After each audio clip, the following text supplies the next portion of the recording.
quelles sont les perspectives et la recherche sur la transplantation de microbiote fécal?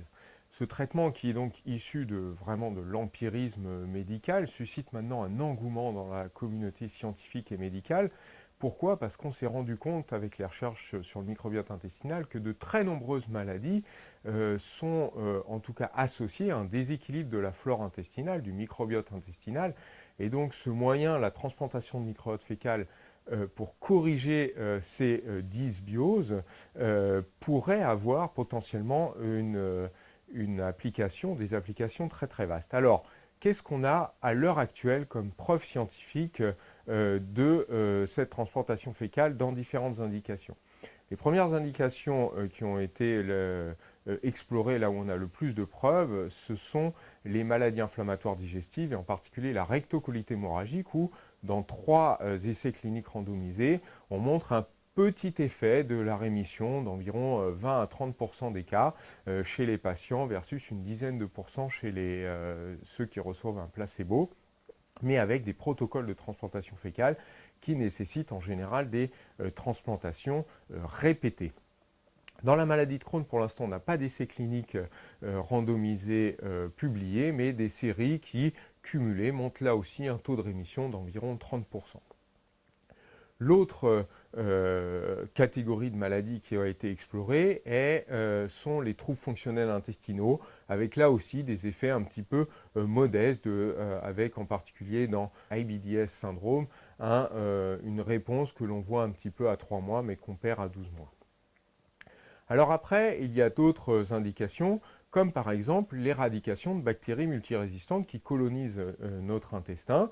Et là aussi, on a des signaux un petit peu positifs. Une équipe française qui a montré l'éradication de bactéries hautement résistantes sur 3 patients sur 8, et une autre étude chez des patients ayant des troubles hématologiques qui montre une éradication dans 75 à 80% des cas.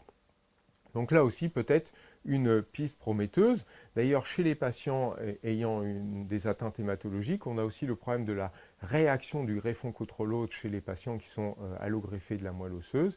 Et là aussi, il y a une petite série de 4 malades avec des résultats encourageants chez au moins 3 d'entre eux. Et donc là aussi, peut-être une piste dans ces indications-là. Alors, pour finir, là où se posent un peu des grandes questions, c'est sur les 2 ordres neuropsychiatriques. Il y a beaucoup de littérature sur le brain-gut axis, sur les relations entre le microbiote intestinal et le cerveau.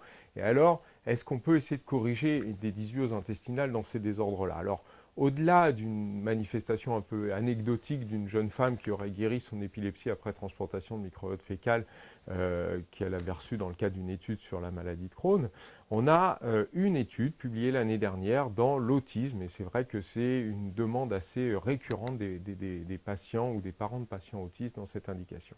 Alors qu'est-ce qu'on peut dire? C'est une étude qui est ouverte, qui n'est donc non randomisée, sur peu de malades, sur 18 malades, des enfants autistes qui avaient aussi des troubles fonctionnels intestinaux, et après un protocole assez lourd de transplantation fécale, alors avec d'abord une antibiothérapie préalable par vancomycine, puis des transplantations répétées pendant 8 semaines, on a une petite amélioration, effectivement, à la fois des troubles digestifs et à la fois des scores comportementaux, sans bien sûr qu'on puisse être sûr que ce soit la transplantation fécale qui ait joué là-dessus. Alors voilà une petite synthèse des preuves scientifiques de la transplantation fécale dans différentes indications, en delà bien sûr du Clostridium difficile. Alors bien sûr, dans toutes ces indications, les choses sont beaucoup plus compliquées. On voit que l'effet est beaucoup moins spectaculaire que dans le Clostridium. On voit bien aussi dans les études que la préparation du receveur, que le choix du donneur en fonction éventuellement de caractéristiques de son microbiote intestinal sont beaucoup plus prégnants. Mais en tout cas, il y a maintenant une petite centaine d'essais cliniques de la transplantation fécale dans le monde, dans différentes indications. Donc probablement que d'ici 10 à 15 ans, on aura une vision plus claire des maladies qui peuvent être éventuellement prévenues ou traitées, au moins partiellement, par cette technique.